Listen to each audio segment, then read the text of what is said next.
Идеи за бързи шницели. Някаква невероятна рецепта, която изглежда адски мазно, но нека я хвърлиме на око. Необходимите продукти: едно яйце, глава лук, 3 супени личи брашно, 200 грама кайма, 2 картофа, пресно мляко. Леле! Настържете лука и картофите. Ти шницели ли ще правиш, бе, братле? Шницели от какво се правят? Или картофен кюфтет? Не, чукаме яйчецето, браво, супер. Това е всичко друго, само не и шницели.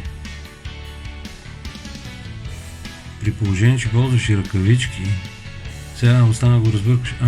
Да ги разбием. Добре, супер, браво, много добре се справиш. Ако така продължаваш до други ден, ще... Да.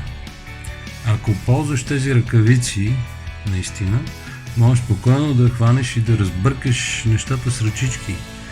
Някакви подправчици няма да сложиш. Между другото, забрави брашното. Това не знам дали са шницели, ама нещо на бухтички, на тулумбички на времето. Малко, за да ме накарат да ям тестото, което пуска в тигана. Го наричахме цицки. Не, това шницел. Не се излагай. Не. Стига, братле. Леле.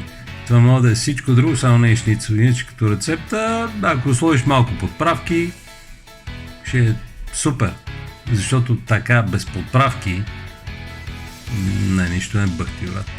Не. Стига тая мазнатия. Не знам кой ще опита. Съжалявам. Малко с видеото си се представям.